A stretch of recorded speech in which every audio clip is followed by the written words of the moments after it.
Okay, I'm waiting for Sean to get on right now, and we're going to talk about. Let me look at the prompt. What do you do when life knocks you off your track? That's going to be the conversation for tonight.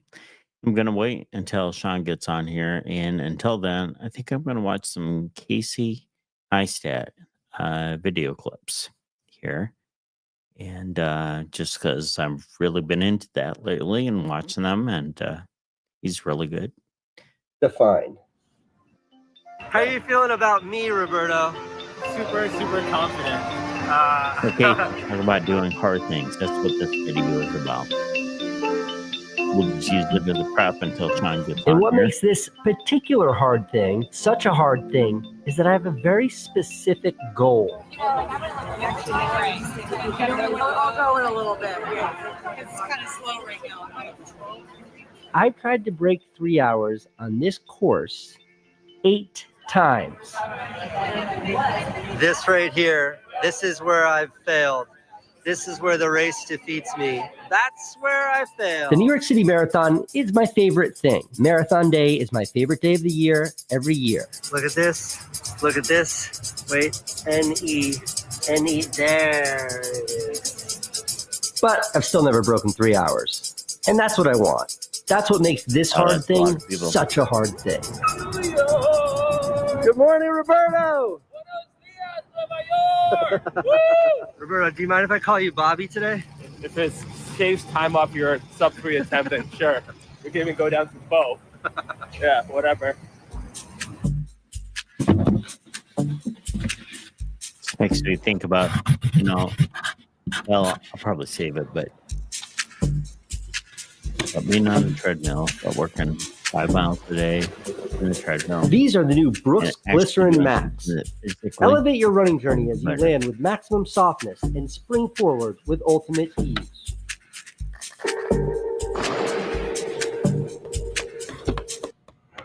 There are 2 ways of looking at this sponsorship. One is that I got like an influencer brand deal with my favorite sneaker company. Great.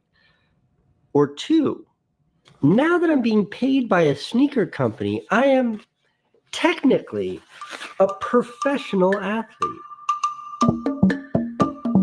A lot of people ask me what running shoes they should get. I don't know. You should get whatever works best for you. What works best for me has always been Brooks. Brooks. I'm not really into running, but Brooks. These are the ones I'm going to run the marathon in. Casey's videos. I think Brooks. Great.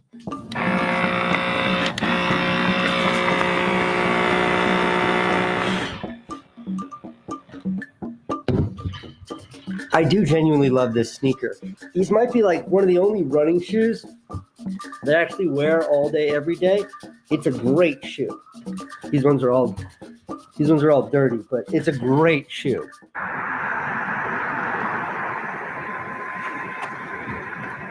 5:05 a.m. It's race day.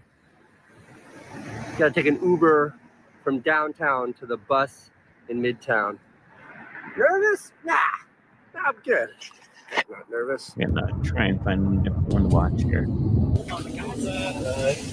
I'm just not into the marathon videos. Let's rotate through. See what else does he have here.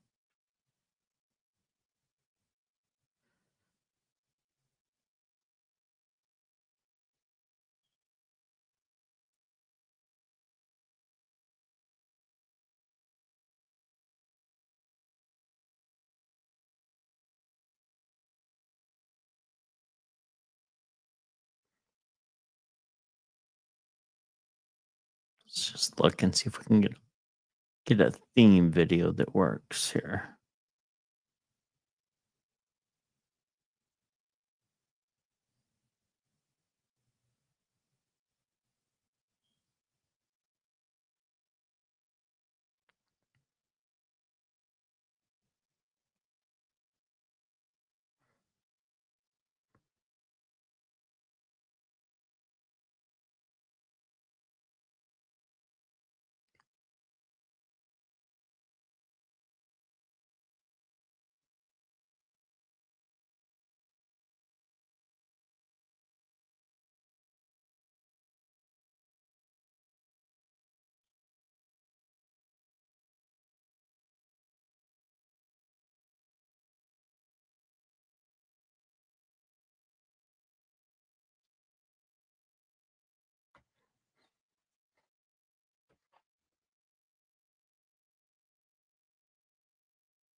See this one.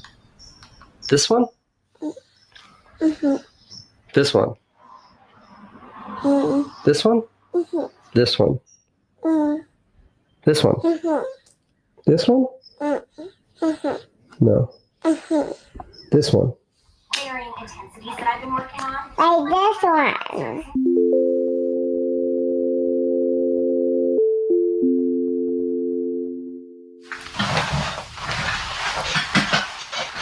Today I'd like to backlit. Better. Today I'd like to start with a new segment called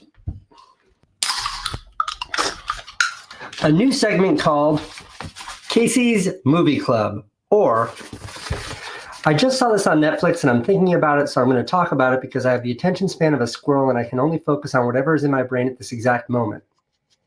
Or we could just stick with Casey's Movie Club. So I watch movies while I work out. Let me explain that. Because of COVID, all the gyms are closed. And to be honest with you, even if they weren't closed, I'm not sure I'd want to go to a gym right now anyway. So I built a home gym. See, I ordered all this equipment off of Amazon. Some of it I use, some of it just looks nice on the wall. And basically I have a room now in my house where I go to. I set up the weight bench. I pick out my weights. I sit down.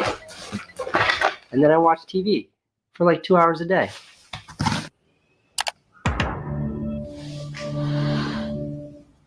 So it's a documentary and it's called The Social Dilemma. It's a really smart approach to explaining how social media powered by artificial intelligence has taken over like people like me, and it's done it in a way that my feeble brain is no competition at all. Sean's going to come on for in. the.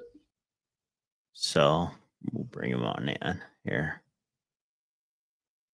Just a second here. Hey, what's happening? Not a whole lot. How's it going?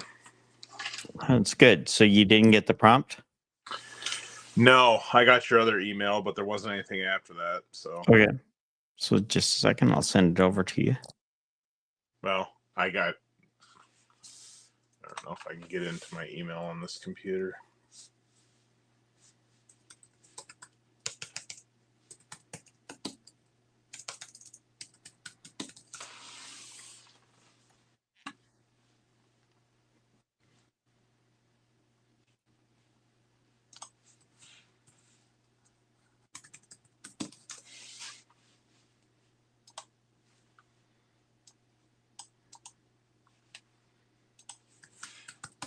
Okay, I sent it again.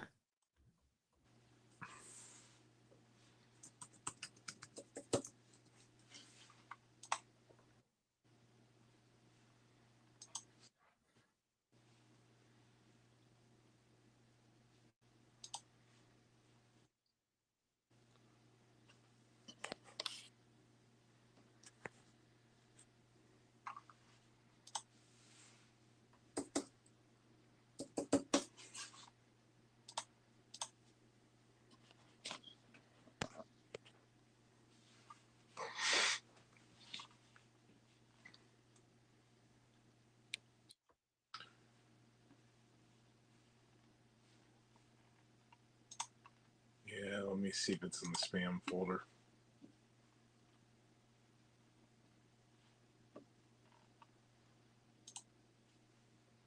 Are you sending to SAK Graham? I think so. Because yeah, the last thing I got was the camera thing.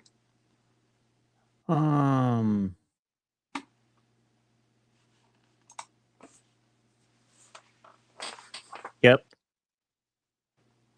That's weird. I just checked the spam folder. It's not in there either. Huh. Okay. Well, I'll just have to kind of guide you on it. So okay. So we'll go ahead and run. And do you have a live view on it, or do we actually have a viewer? Is that you? Yeah. Okay. So you count as the one viewer. Yeah, I was Okay. watching that last night. We had 4 at one time, so one of them's me, but Okay. All right. So I think what I'd like to do is to go ahead and, since this is being recorded too, so if you don't mind, what I'll do is we'll go ahead and just kind of run through it, and then I might edit it a little bit and then repost it as a recorded video Okay. and use it. So okay, so tonight, the title is what do you do when life knocks you off track? And so I'll go ahead and let you introduce yourself and tell a little bit about you, and basically, since this channel is about recovery, it's about faith and just life in general, and entrepreneurship. Go ahead and give your spill. Well, I'm Shawn. I don't have a name tag on, but hey, everybody, I'm Shawn. So, yeah, I've known Kirk for quite a few years, and both of us are entrepreneurs. I've always had my own business ever since, man, before I could even drive a car, I was pushing mowers house to house. But yeah, as far as dealing with stuff, I mean, most of that stuff comes back to your faith and, obviously your mindset. When I say mindset, it's really, are you taking control of your own life, or are you just letting things outside of your life affect you? Because ultimately, we're in control of how we respond to things. Wouldn't you agree? I'd say so, yeah. I mean, there's certain things that are out of our control, but how we respond and how we navigate our life, that's really up to us.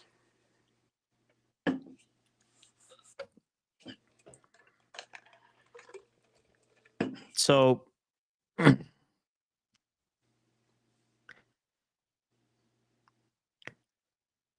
what do you have lately that has gotten you off track, that you've got derailed from? Major things. I mean, in business, it's always finances because any business is dependent on their customer base, and if their customer base is struggling financially, then they're not spending money at your business, which in turn creates unneeded problems for your business. So just navigating stuff like that. I mean, as far as family and health and everything like that, everything's going as good as I could wish for the most part. So I mean, nothing's perfect, but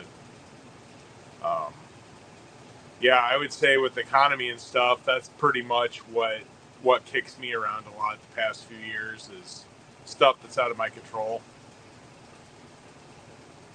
I know a lot of people are out there struggling right now for finances, and it's just rough. Everything's gone up in price so much, and people's wages haven't matched that, and everything's just sort of a runaway train, and there's not much you can do about it right now except hold on and do the best you can. Yeah, it is hard, and and also in shifting gears and shifting your plan going forward, deciding to take a different route, because that throws a loop, and you have to sit there and think about um, the interruption cash flow, and so that's something that I struggle with, is that trying to maintain cash flow, and then while you enter into a different business model and you modify it and you work through it. And so I think that can be tough, and then the market changes. There's all kinds of things that we can't foresee that's going in and doesn't fit the business model that we had 3 years ago. Yeah, and even, I mean, week to week stuff changes. I mean, COVID was a big eye opener for a lot of businesses because that completely changed how people did business. When you have supply chain issues and products stopping production, that messes everything up. I mean, I'm in retail, so the places that I get product from, a lot of that stuff comes from overseas, so that affected what I had here to sell on the shelf. If I could get resupplied, if I could get parts.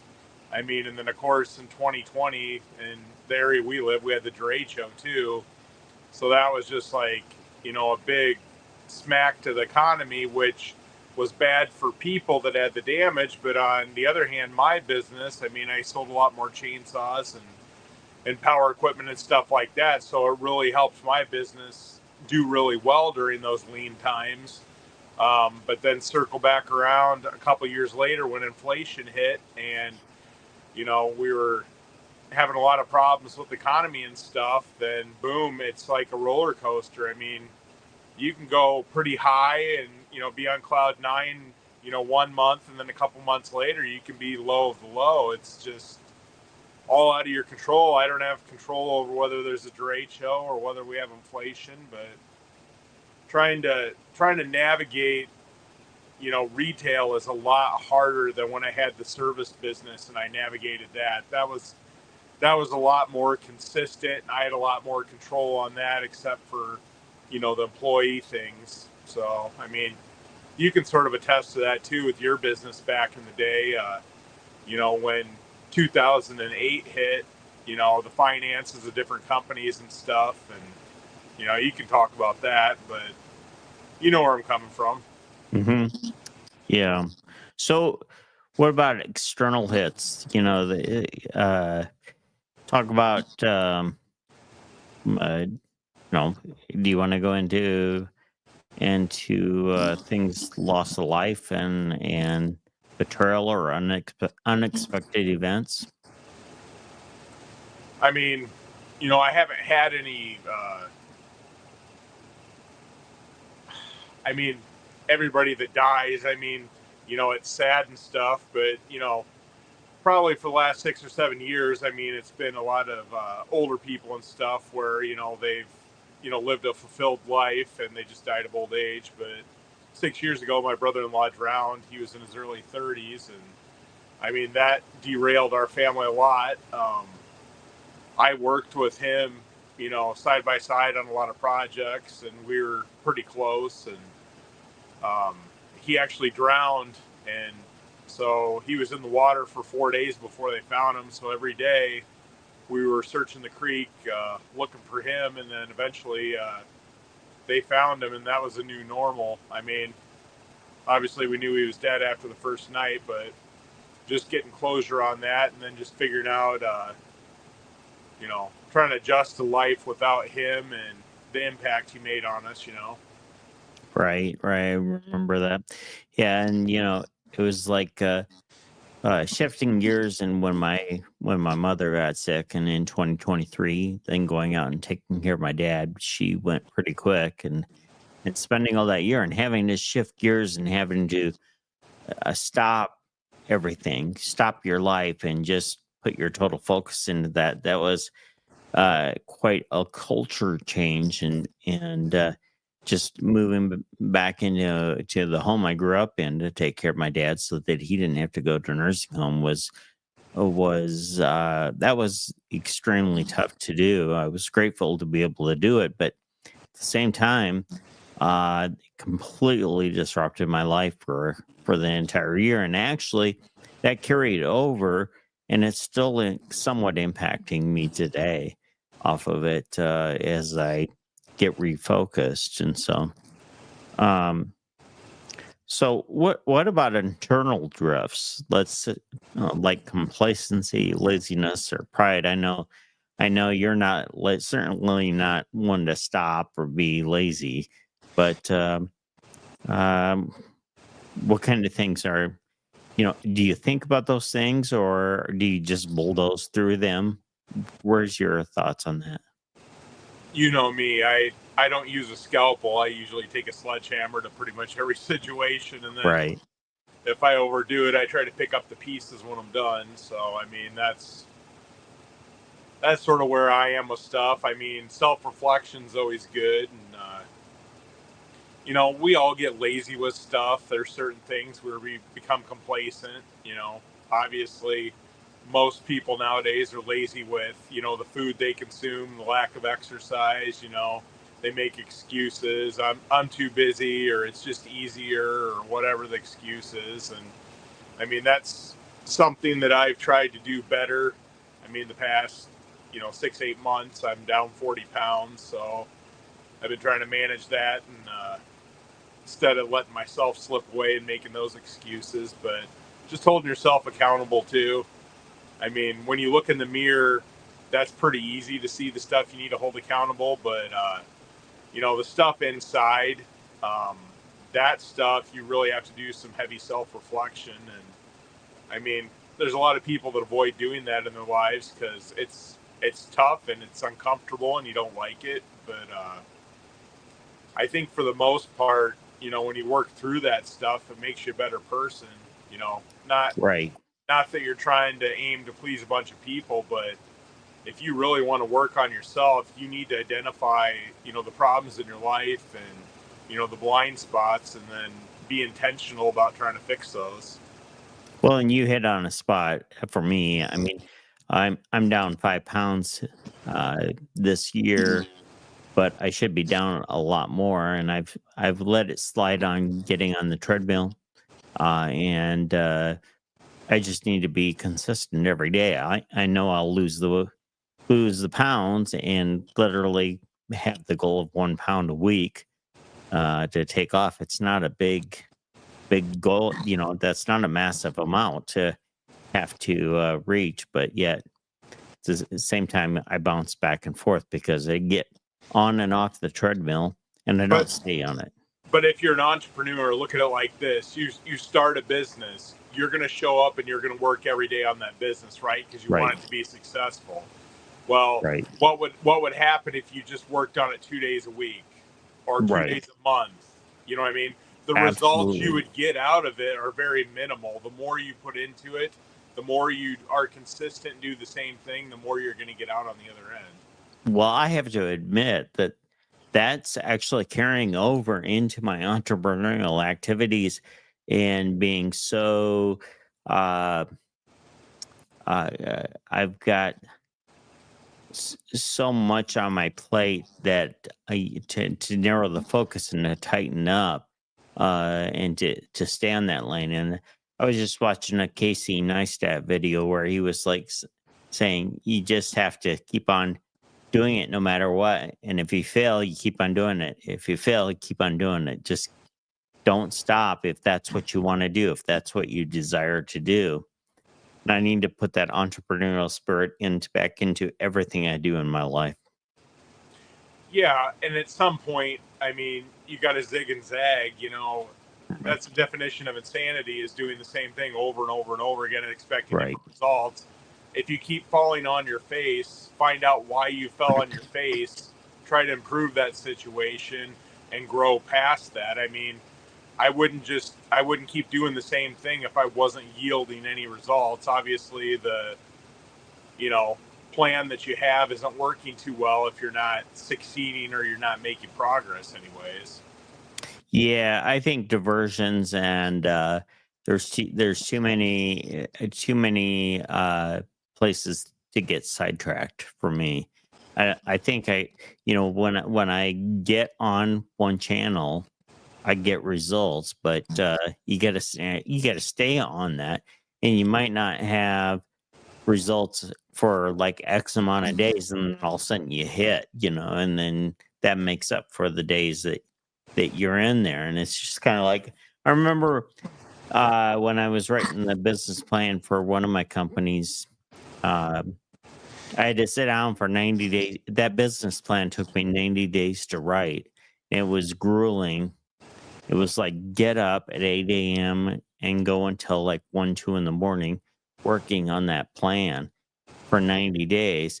But that changed everything. I mean, I was able to get all my investors, get the capital raised in literally lightning speed off of that work that I did off of that 90 days. And it was incredible on how everything changed so fast, even though that 90 days took forever. Yeah, and you had a lot more complicated business than I've ever had, but I did a business plan when I started my first business, and you know what? I never looked back at it after I built Right. the business plan. And then all the businesses I've done going forward, I mean, everything is literally up here, Right. and I'm constantly adapting it and changing it and making it better. I have the long-term vision and goals, and then I just, shift everywhere I need to make it happen. But I mean, some people, that's good writing stuff down in business plan. Obviously, if you have investors, they want to see everything on Right. paper. But I mean, sometimes we overcomplicate stuff too. I like having the freedom where I just like making decisions. You know, that is something that I really enjoy, like in business, growing the business from nothing, doing all the hard stuff, figuring this out, doing that. But then once it gets to the point where it's on autopilot like that, I just hate. That's my least favorite thing because it doesn't have the challenge in it anymore. I agree. And maybe that's where you need to make it. You need to grow absentee businesses that can be absentee ownership, but that's even difficult as well because getting the right people put in place. Yeah, and I saw that with my last business that, I would try to get management in place and stuff. And even if you thought you had good people and you had them trained and you thought you could trust them, as soon as you took 2 steps back instead of 1 step, man, the wheels started to fall off. Mm-hmm. I mean, like, people, no matter how good your managers are, they have to be supervised really heavy in order to, live out your vision for the business. So what do you do to get back on track? What kind of things? So we've got your discipline versus motivation. What keeps you going when motivation fades? I mean, I'm always motivated. It just, seriously, I'm always motivated. Like in business, it comes down to money. I'm always motivated to make money. I mean, that's just an obvious. If you're an entrepreneur, like, it's not just getting the money. It's like trying to figure out and process and think how I can build this to get it because you like the challenge. What was the question again? Getting back on track? Yeah, tools you use to get back on track. What keeps you going when motivation fades? Getting back on track. Oof.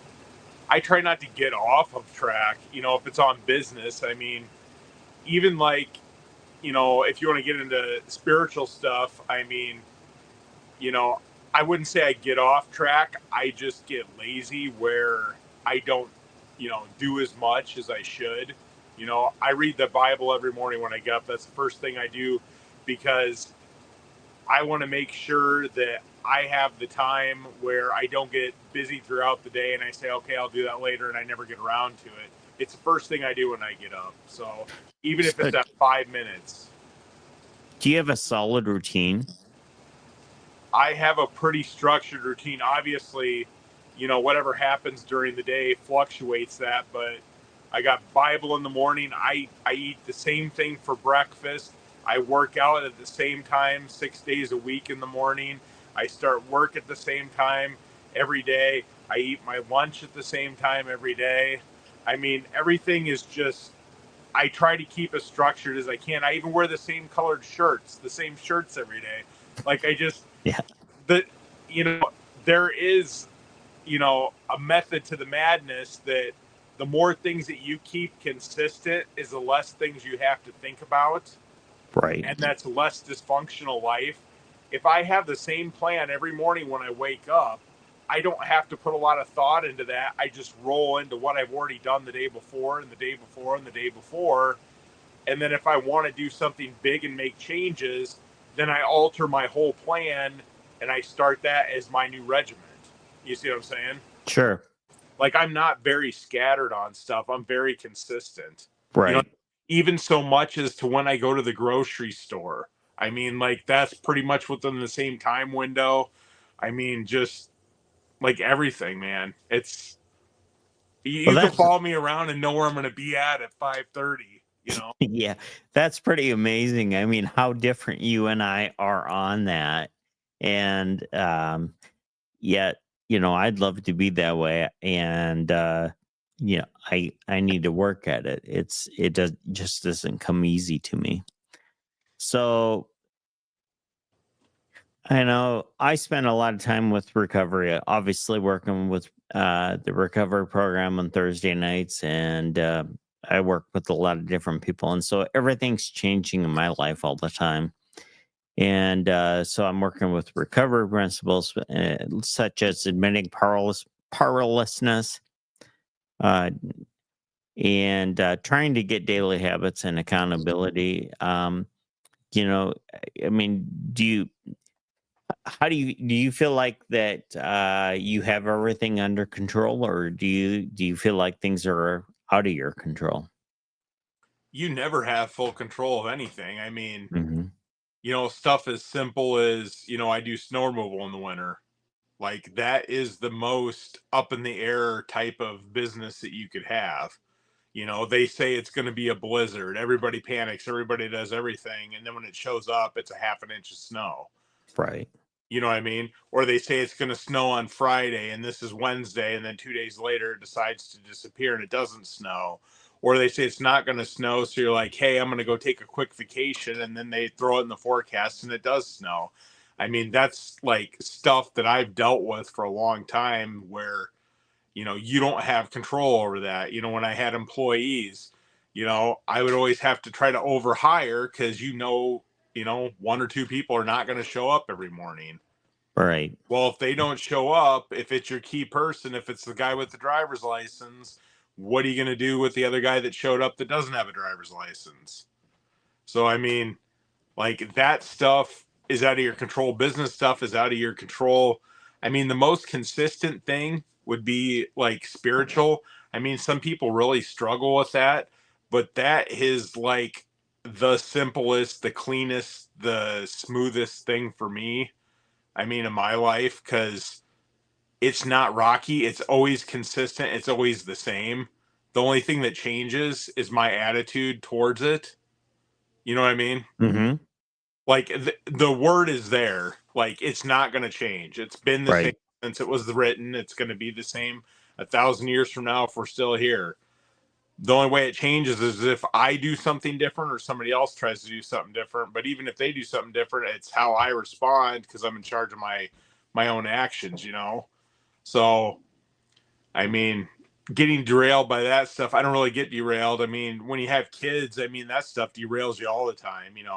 Somebody's sick, somebody broke their arm, they have basketball games, they have, singing at school or whatever. I mean, that stuff's always up in the air. You're getting pulled a million different directions. But I mean, what about you? Well, you know, obviously, I spend a lot of time focused on being uh, knowing things are out of my control. But then, at the same time, I've taken a lot of accountability on the decisions I've made. I've got so many things where I've got that are in the hands of other people who are not following through or who are not completing their work, and I spend a lot of time chasing those things, and that really eats up a lot of time for myself. The other thing is that I've really invested into the camera equipment and the studio equipment and so on. And I don't really know how to use a lot of this stuff. And so I'm not getting the real value out of it. And so I've started using tools to learn, like Chat GPT, and taking the instructions so I can learn how to completely use each tool that I have. There's a camera this morning that I finally sat down on, and I said, I'm going to learn how to actually use this camera. And Mm-hmm. it wasn't that hard. I didn't spend that much time, but I can't tell you how many hours I have trying to figure out how to make that camera work. When I spent like literally a half an hour, 45 minutes, and then I went and shot it, and I used it to shoot at an estate that I'm going to be doing, and just kind of flew right through the whole place, taking pictures and and plugging them in. And there was maybe two or three bad pictures out of 200 in there. See, the difference between us is you get excited about technology. When I hear Right. technology, I just like cringe because it's like Yeah. I'm a meat and potatoes kind of guy. Like I just Right. black and white. I still like, I don't use my phone for like notes and reminders and stuff. I have sticky notes. You should see my computer. I've literally got like probably 20 sticky notes attached to the computer, and I probably got 20 of them that fell below my computer that I just haven't dealt with yet. But I know they're all there. I'm one of those guys where I can have a messy desk, but I know exactly what's there and where it's supposed to be, and then I just use a note for reference, like a phone number or something like that. Yeah. But yeah, technology is not my thing. I've never got into it, never been excited about it. I mean, you know, the Apple Watches and even iPhones, man. I switched from a flip phone a couple years ago. That's how old school I am. I held out and did not have an iPhone for the longest time. Everybody had their phones, and I'm like sitting there and I can't even get the internet to, you know, scroll and check my email on it. But I was like, a phone's made for calling. So Yeah, I actually I had the latest iPhone from like release 9 through I don't know whatever, but I think I'm 2 series behind right now. So I slowed down a little bit, and a lot of it has to do with I mean, I don't know how to use the stuff that I have. And yeah. so I'm not excited about getting new stuff and trying to figure this out and to get it to all work together will slow you down from wanting to buy new stuff. And it takes a lot of effort to figure it out. Although I will admit that AI has been extremely helpful in getting those things straightened out. Yeah, and I've dabbled in AI. I mean, I do find that somewhat beneficial too. But I always have to go through and proofread because I'm a perfectionist on that stuff. I don't really take stuff at face value. Like I see the gist of what they say, and then I go back and I research to make sure what it's saying is actually true. And you know, Well, with when you do searches on AI, you get your initial prompt, and then you can read through it, and you'll find things that don't jive, they don't add up, and you'll come back and I've been known to type back in saying, yeah, I think you're lying to me, and why should I even believe you? Because you're not getting this right." And it'll come back and it'll dig deeper and do deeper research, and it says, I'll say, "You know what? That's very perceptive of you, and you're right. And here's where I found that what you're saying is correct." And I've also had a situation where I was on. Now, ChatGPT is pretty good about coming back and saying you're right. And ironically, I was using Grok, which is a part of X, and they had a photo of it was a bizarre photo, but the Rock kept on saying it was a World Wrestling Federation photo, and what it was is something that had to do with the alternative lifestyle activities. And I kept on arguing with it, and I said at one point, I said, "You need to get new prescription for glasses," and it came back and said, "I have 20/20 vision." And yeah, it just I tried the Facebook bot. Do you saw my post on that? I was trying to make no. a logo with like a fist clenching a wrist or a wrench in it for my service manual. And then what it did is it had that, and then it had like an erect penis coming out of the back side of it, like a PG version where it was like all one color and stuff. And I'm like, really? What does that have to do with the fist holding a wrench? And then I asked it to revise it, and then it gave me just like a different visual of the same thing. And I'm like, oh my gosh, we got a long ways to go here. Well, and I think it depends on what engine you're using. And so it's like when you go in there, there's subscriptions to it. It obviously gets a lot better depending on the subscription you're on and depending on which engine you're using. And so sometimes certain ones will do better than the other ones with different types of things. And so you have to plug in prompts and so on with that. But yeah, so what do you use for reset tools? Practical reset tools, like, well, you've got morning and evening routines, exercise, journaling, prayer, having the right community. I mean, I don't really reset stuff. I do have a Bible study that I go to every Wednesday morning. That's more of accountability and just building a better connection too. The guys that I meet with, I mean, I've got way more out of that Bible study than I've ever gotten sitting in a church pew or even reading my Bible for that matter, because we'll read stuff that I've read a bunch of times before. But once you have a robust discussion with other guys about it, you just really dig deep into it and you learn other perspectives. And then stuff starts clicking that didn't make sense before. And you're like, man, that's really cool. I never read it like that. So, I mean, I would say that's like a spiritual reset for me going to that. You know, business reset is depending on how much money's in the bank at the end of the day. Cause I mean, if you don't have cash flow, you don't have wiggle room to do something different. You just have to maintain the track, you know?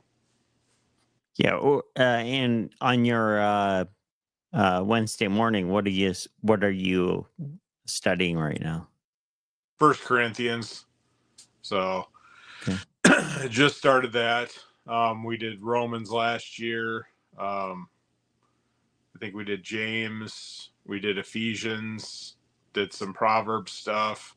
So bouncing around, but you know, we'll just read a chapter out loud. Just go around the room, and everybody will read a few verses out of it, and then at the end we'll just sit and discuss, and just sort of whichever way the dynamics of the group are, which is good because I've been in small groups before and I absolutely hate small groups because it's usually, you know, what did we learn about on Sunday? You know, here's 5 Mm-hmm. questions from the sermon. Were you paying attention?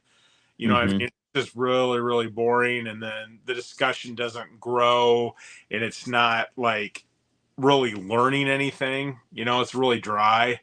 When you get in these men's groups, it's a completely different setting than like, you know, a mixed group, you know, small group.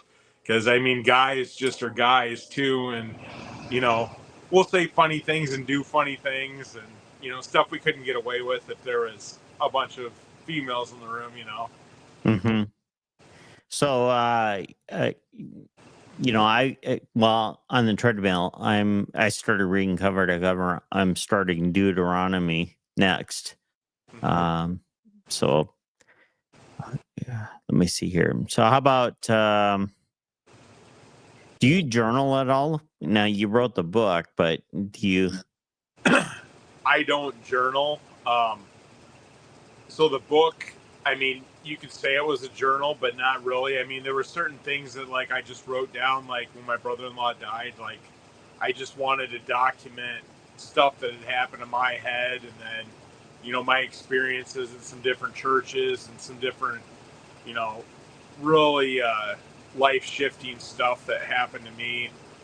You know, and then by the time I compiled all these different things, I just wrote it in Grammarly, you know, just document stuff. And then, you know, I had probably 8 or 10 chapters, and I'm like, well, why don't I just turn this into a book? You know, so then I just kept writing and finished it out. So, I mean, the last chapter of my book, I mean, I was done writing the book, and I was going through with the publisher and getting everything figured out, and then my uncle died. So I decided to write one more chapter after I had everything already set, and I wrote a chapter about him and put that as my last chapter in the book. So he was actually reading my book when he died. So Oh, really? that just sort of polished off the ending, I guess. So when do you, or are you planning on writing another book, or are you going to leave it at that and just move on, or what's your thoughts on that? I don't know. I thought about it. I really enjoy writing.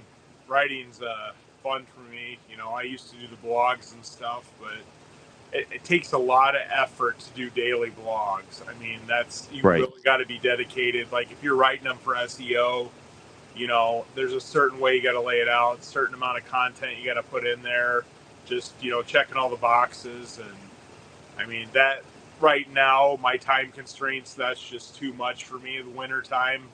I usually can do stuff like that, but during the summer I can't. As far as a book, I wrote that service manual for the business. I want to, get that published, short book. But I mean, I might do another faith book, but I got to get the other one out there first. I mean, I haven't really pushed it at all. I, had it published, and I pretty much just handed it out to friends and family. But I really need to find a avenue to get it out there to the masses, I guess. Okay. So, do you ever worry about staying off track once you get off track? I don't really get off track. I just Mhm. You just change and you're on the mission on the new pathway. I'm obsessive compulsive on stuff. So Yeah. like if I get something on my forehead, I'm the opposite, where I can't let go of it until I finish it and I get it done. Mhm. And I get in trouble too with that. Like if I'm working on something and I need to be done at a certain time, I'll push that extra 10 or 15 minutes trying to squeeze it in and get it done, instead of being like, hey, I have a commitment, I need to be done, I need to walk away from it. I just feel like, you get something inside where you're like, I just can't stop until it's done, And Do you that's ever feel like you're in denial about anything? denial. Mhm. Probably my striking good looks, you know what I mean? That's one of those things that's debatable, I guess, but no. Denial, I mean, I'm pretty aware of my flaws. I don't sit and dwell on them, but Oh, great. I just, there's certain things that, agitate me, or my quirks, and, I'm aware of it. And, I come to accept that that's just the way it is. We all have our quirks, Some people don't like lettuce on their salads, and that's me. So, Yeah. but I don't know. Um, so, so do you strive for perfection, or do you just work towards restarting if you get off track, or if you have to change direction? I guess I'm extra hard on myself. I'm a perfectionist, Mm-hmm. and I mean I'm OCD too. Where like if the pen is sitting on the table wrong, I have to straighten it out and make it right. Like just little quirks like that. So usually in business, I mean, there's just certain things where it just has to be the way it has to be. You know what I mean? And like it's hard to explain to people that are just like a mess and everything's all over the place and they don't have those quirks. But other people are going to understand. When you get money in your cash register, all the dollar bills have to be facing the same way. They can't be opposite. They can't be flipped over. Like it just like that's just how everything is compartmentalized. And I do that with pretty much everything in my life. It's like everything's got a spot and it's going to fit perfect how I've got that spot. And if something's off, like I'm not oblivious to it. It's like I lock in on that and then I focus in on what needs to be fixed. And then, I mean, it becomes, one of those things you obsess about it because you can't let it go until it's fixed. And I guess that's a downfall too, because some stuff in the big scheme of things really isn't important, but I would say I waste a lot of time on certain things that I find the value in that other people might not. Yeah, I find myself such a contradiction on some things because, while I get myself so widespread out at the same time, like, when I count money, if I got a stack of money, I can't remember, didn't I sell a four-wheeler for you or something? Yeah, I did. UTV. Yeah, and that was like $8,000, and the guy came with cash, and Yeah. I had to just lay it out and have all the bills right in the exact order on it. When he picked that up, and so actually it was kind of funny because the guy that showed up that bought that, he was the police chief of when I was growing up of in the small town. Not really. So yeah, I hadn't seen him forever, and he shows up. I'm like, hey, I know you. And we laughed about it. But By the way, it doesn't have a title when it's stolen. what's that? Said, by the way, it doesn't have a title when it's stolen. Yeah, that would have been funny. Yeah. So, let me see here.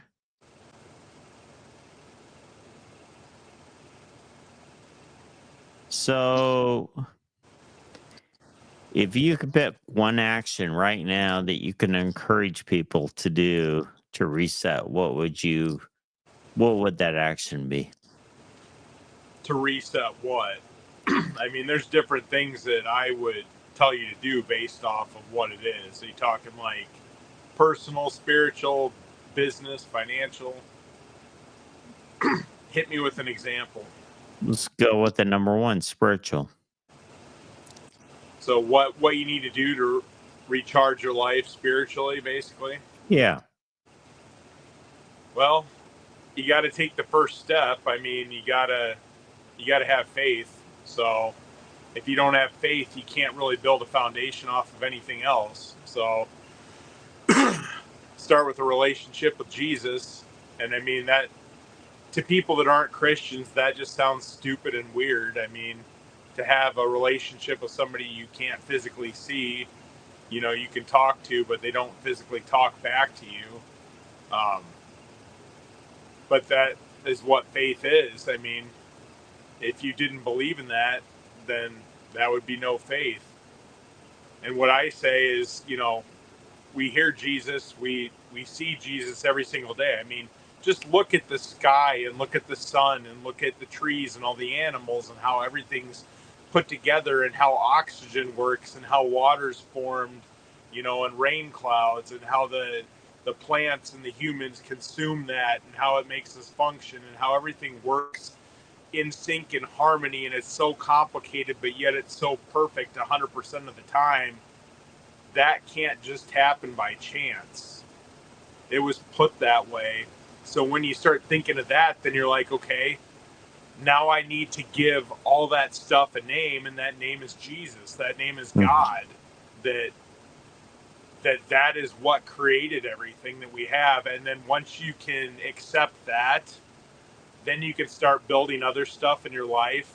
But you have to get your head around that first. You can't just be like, I love Jesus, baptize me, like a lot of people do. They think that that's going to fix their problems, but you have to have that foundation. You have to have that relationship, and you have to have that understanding that God is everything. Like, he encompasses all creation. You know what I mean? And once you can wrap your head around that, everything else is really hard or really easy to understand because you've gotten past the hard part. And that, I think a lot of people get tripped up on that. They try to do other steps before they build that foundation. So if you want to fix your spiritual life, you really have to lock in on that foundation. And then you come back to the other stuff, the fluffy stuff, the fluffy Christian stuff, like I say, where, you'll read the happy Bible verses and stuff, but you got to understand your God, and you got to see your God first before you can start understanding him, So, what would you say? How does somebody put Christ first? And do you think most Christians put Christ first, or do you think they are putting themselves first?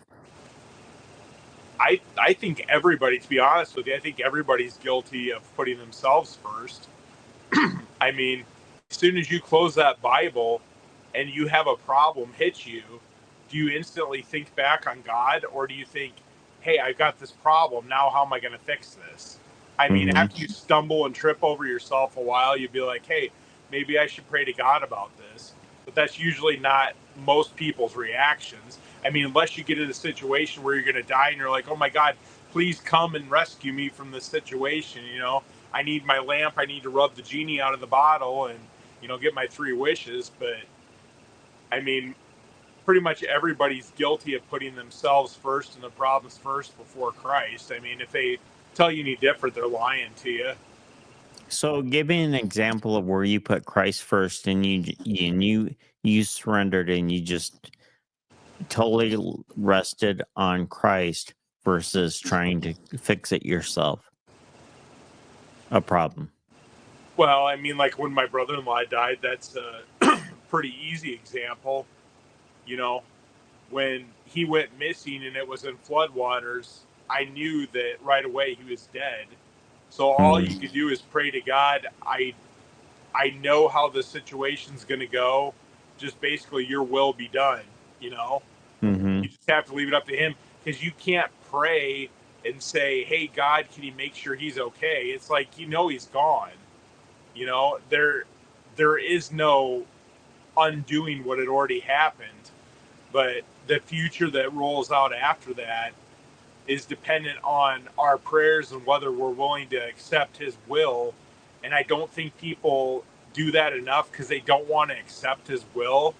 In their mind, they have an idea of how they want the situation to turn out. So when they pray, they always pray how they want it to be, but they don't pray that, hey, God's in control, God's in charge. He cared enough to make us. He cared enough to send his son to die for us and save us. He created this awesome world for us.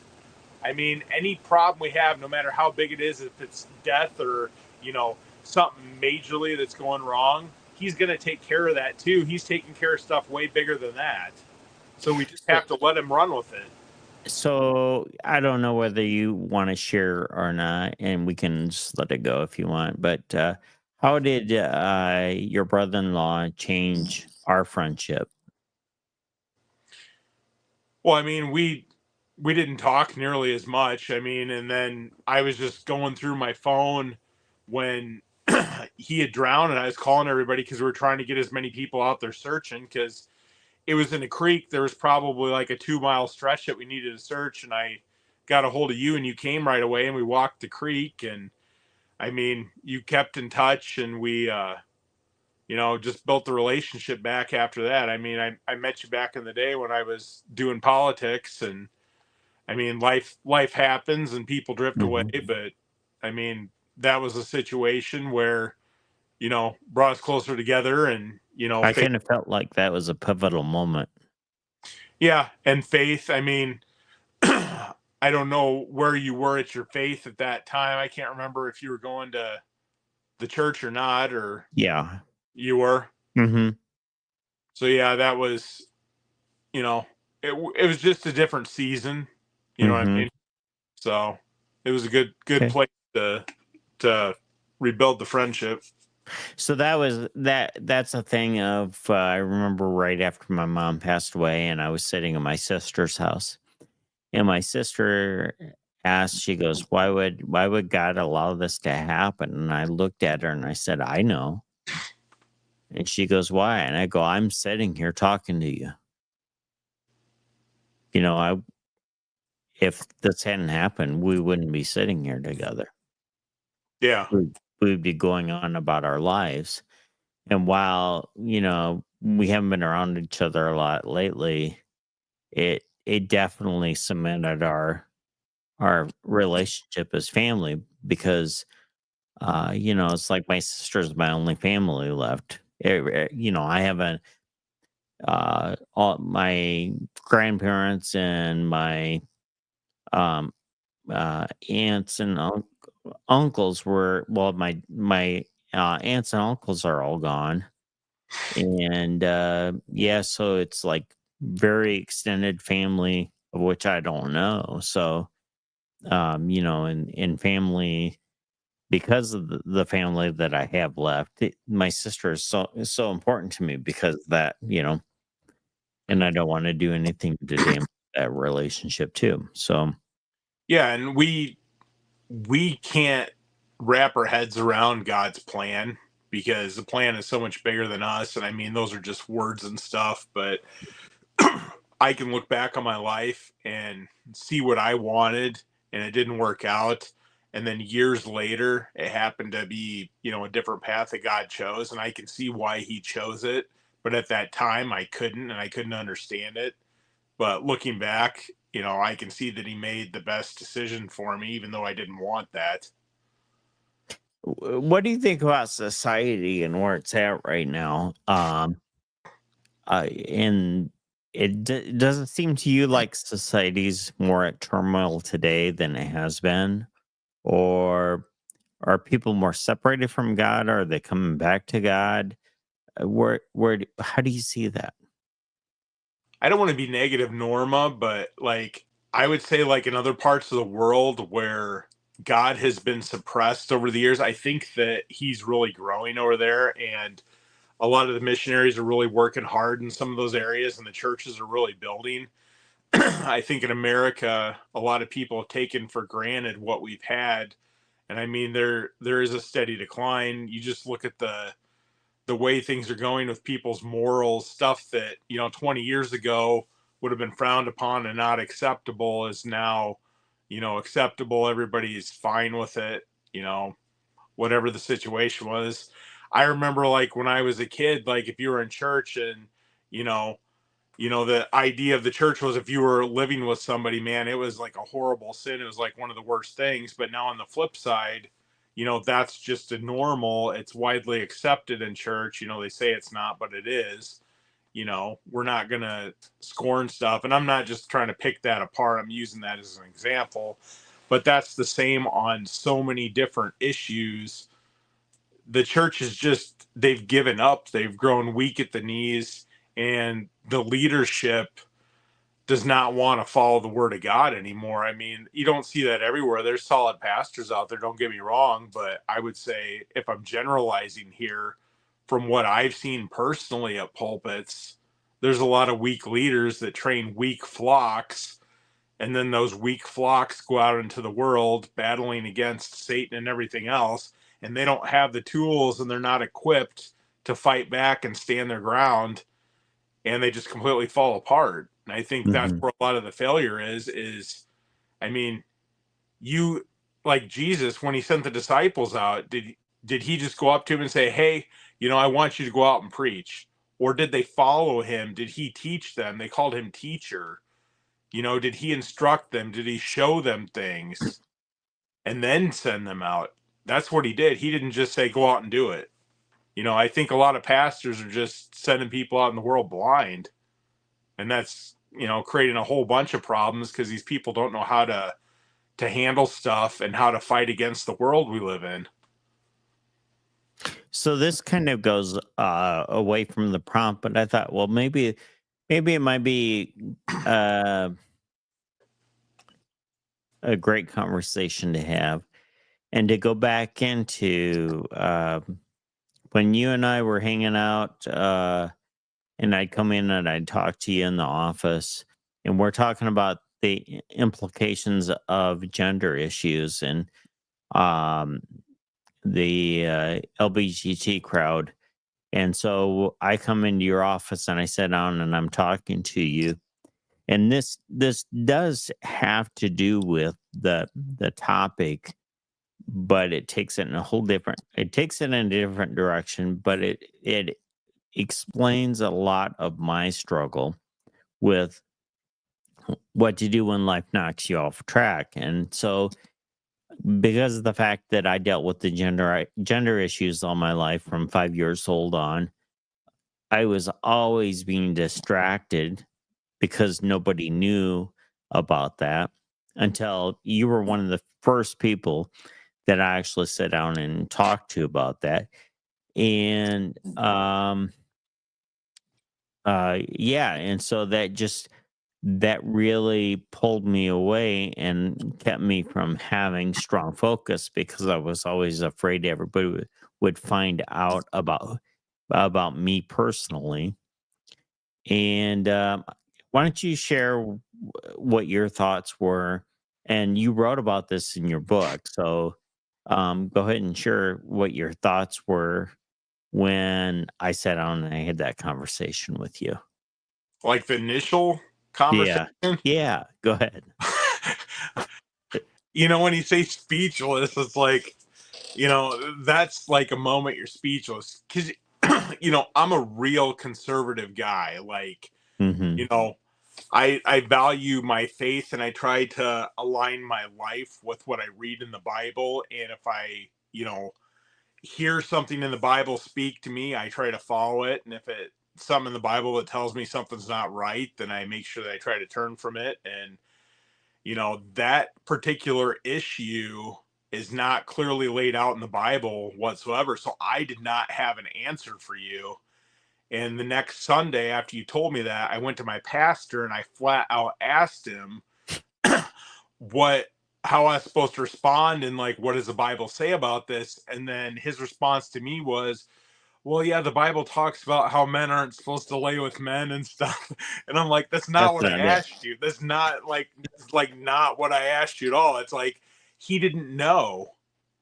And it's like, and then like, it was just confusing. So I was like, Googling it, I was looking into it, and there's nothing out there. All that's out there is just opinions. Like, there is Right. no biblical factual laying out specifically that talks about this. I mean, there's different verses that can allude to something, if you want to read into it one way or another. But for the most part, it's just not there. It's one of those things in the Bible that, is not clearly defined. And that was hard for me because I was like, man, like, honestly, I was like, this is weird. Like, I've never been around that. But like, Yeah. I knew that it existed because my mom's boss at work, he was Lester when she started, and then he transitioned to Leslie, and he actually had the surgery on everything done. Like, Mm-hmm. was like completely transitioned. So this was like probably early 90s, like way ahead of the game. So it's real early. Yeah. Like to the point where like it was like very frowned upon and like very aggressive. Like when he started using females restrooms, like it was a really, really, really big deal. But like when And he it still told, should be a really big deal.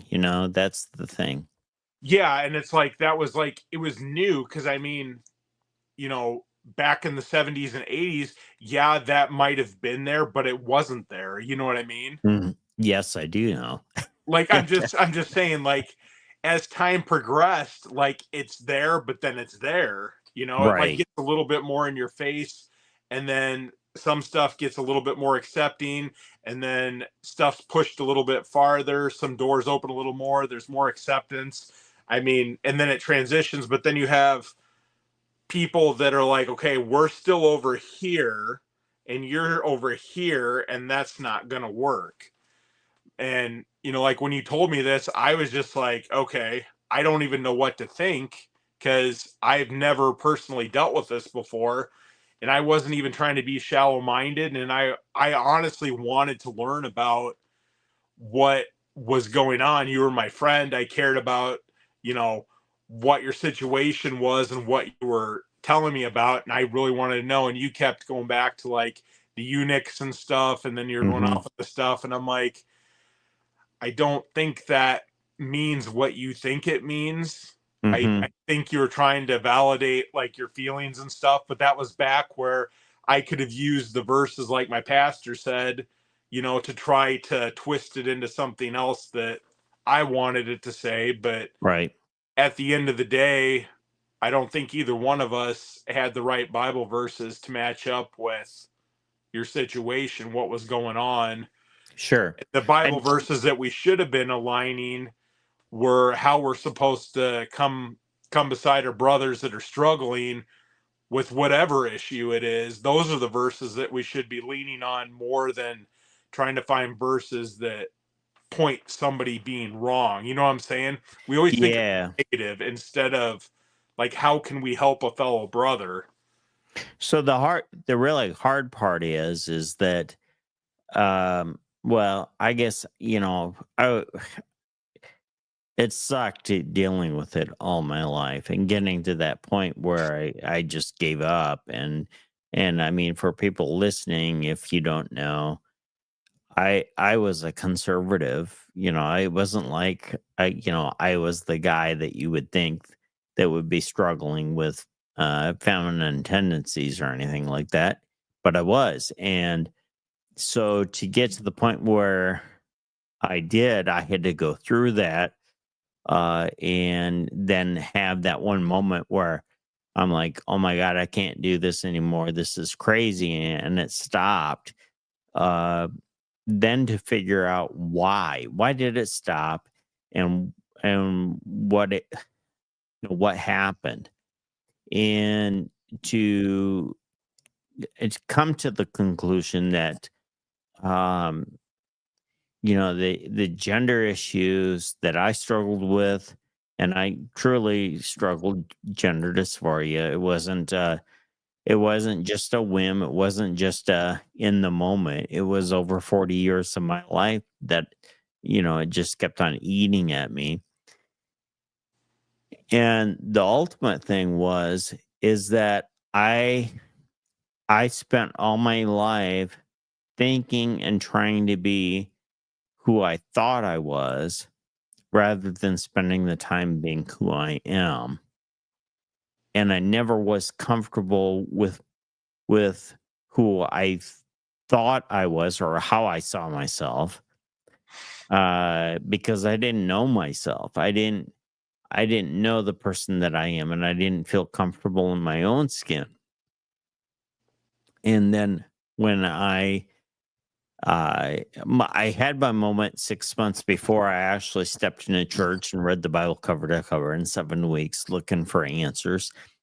And that was the beginning of the journey to start and say, okay, now I've got to figure out what's going on here. I've read every study. I've done all this to figure out what's happened. And during the 6 months time before I stepped into my church, from the time that I had this vision, I had this moment where it stopped, I had the anxiety of when is it coming back, because it just can't quit like that, right? Because you lived this all your life.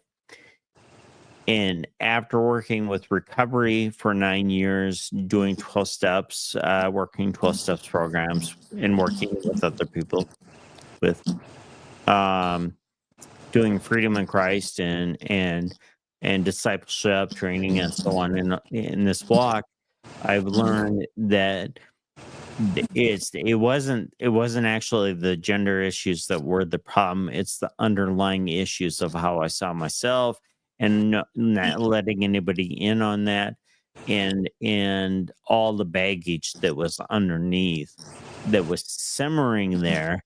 And I went to the gender ideology to give myself that release, the freedom of it, because I saw myself as a different person, but not a person that I am. It was like it just seemed weird. Now, for most of my life, it felt like I was wearing a costume as being a man, just in public. And then when I went on hormones and I started to transition for the year and a half, it took away anxiety, but it didn't change who I was on the inside and who I was born as. And I think that's the big thing is I learned to accept myself as I am, who I was born as, and that made all the difference in the world. The really funny part is there's an organization called PFLAG, and they have cross dressers and people who are transitioning will go to these meetings, and I'm assuming they're still going. Maybe they aren't, but I would walk in there, and they're extremely liberal. And so, as you know, Sean, I've always been extremely conservative and registered Republican, and had strong viewpoints. And I would go into the meetings, and everybody would be talking about the liberal agenda, and I'd be like, "Wait a minute!" And they're like, "You can't be transgender and be a Republican. There's not. You just can't do that." And I would sit there and I'm like, well, I would throw it back and I just like say, well, I guess I am. And that's tough, so Yeah, they but would really, the version that they're creating, most of that is manipulation. it really is. It's not people that really have an issue that they're trying to really understand themselves and fix themselves. It's just to manipulate people so that way they got more foot soldiers to go out there and peddle their crap. Right. And, and it's really interesting that when I came out and I came out public, which was about 6 months after Bruce Jenner or actually I came out 6 months before Bruce Jenner came out. And, but when I did that, it was interesting how many new friends I had. Everybody wanted to be my friend then. Yeah, it's like you're the purple Teletubby and like you're in style and everybody wants one. It's like, yep. Yeah, that's how messed up our society is. It really is. And when you came and told me, I just wanted you to just let that ride its course. Like, you could feel comfortable being who you wanted to be. It wasn't my job to sit there and tell you things that I thought were right or wrong because I couldn't back them up biblically. I mean, if I had factual biblical stuff that I could lay out for you, I would have laid it out for you. And I mean, people watching this right now are probably, pointing to Bible verses and stuff, but those are the same ones that I've looked at. And, right. You can pick those apart and read them whatever way you want to. But, at the end of the day, everybody's responsible for figuring their own crap out. I can't figure your crap out for you. You have to go on that journey yourself. And by me, putting you down, belittling you, making you feel more insecure about your situation, that is not going to help you see a way out. That's just going to put you back in that hole even more. And when you finally get enough courage where you want to talk about it, I think Christians need to step up to the plate and just listen with their ears instead of their mouth. And I think there's certain Christians that are doing. I think many Christians there are churches that are stepping up and making changes. I remember when I first walked in to my church, and I would talk to the pastors, and I'm like, okay, so how do you deal with this situation like this? What's going to be your answer? And they're like, we really need to think this thing out because it has to be clear. And the church has evolved to, if you're in an alternative lifestyle, that we welcome you in just like anybody else, and that you're welcome to come in. And we're not about preaching about your lifestyle. We're preaching about helping you to know Christ. And so that's a big thing. And so having me be in there, that influenced a lot of people to change how they viewed things. I've seen couples come to church in an alternative lifestyle and make a choice to separate and to live a traditional lifestyle, but that was their choice. The church didn't force it. They didn't affirm the relationship, but they just helped them to know Christ, and they made their own decisions on that. But see, here's the thing too. There's two different things. Of Christ, or Christ and have a relationship with him. Right. That is the key sticking point. You're not helping anybody just telling them about Christ. Absolutely. You have to lead them into the direction, like I said, understanding God, the creator of everything, understanding God, the person, understanding Jesus, and then their journey begins, and then that is their journey. where they read their Bible, they have different life experiences, they have different connections with people, they start figuring all that stuff out on their own. But this crap with the love your neighbor, Jesus says love stuff, like that is doing more damage to people than helping anybody. Right, right.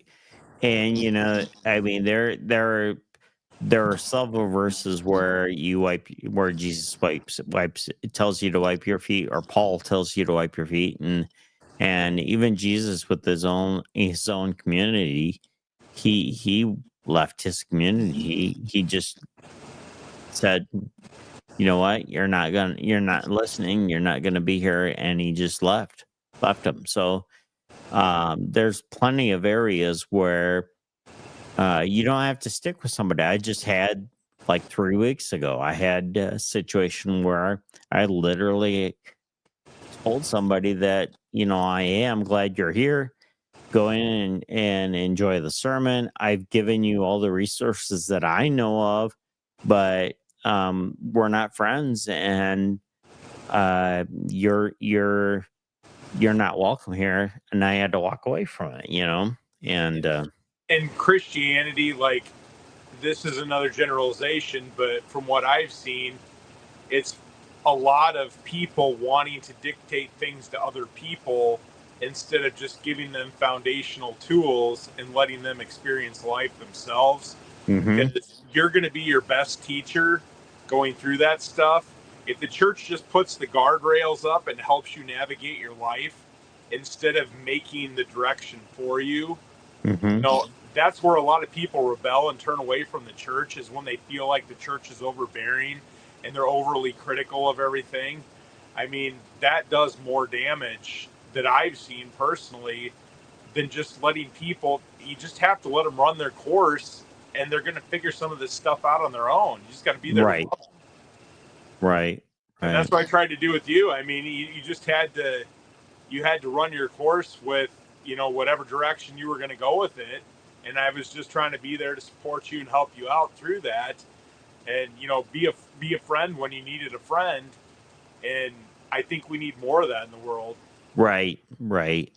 And I appreciate that. And, I think that was a great experience for both of us. Although it's an experience I wish I would have had. Hey, But, I learned a lot. It yeah. made me open my eyes to a lot of stuff, and I'm not as shallow minded on a lot of that stuff anymore. Now, I'm not going to be waving any rainbow flags or doing anything like that, but Right. I mean, it just opened my eyes to perspective and just letting God do the work. God's the one that does the work. That's not our job to do that. Right. Right. So, well, all right. Let me see here. Do we have anything more we want to hit tonight? Um, yeah. Well, you want any closing thoughts? Closing thoughts. I mean, we got what, 10,000 people watching us now or something? Yeah. What time is it? 11 It's o'clock. It's probably like yeah. sunrise in China or something. They're Yeah. probably all tuning in, but There we go. Should we just call it a night? yeah, that sounds good. But yeah, good discussion. I mean, I hope people really take charge of their life. I mean, that's the biggest takeaway from tonight is, you have got to take control of your life. Nobody else can do it for you. You're going to rise and fall on your own demise. So Yeah. Yep, definitely. All right. Thanks, Sean. I hope you have a great night. Have a blessed night, and I'll talk to you tomorrow. all right, sounds good. We'll see you. See ya.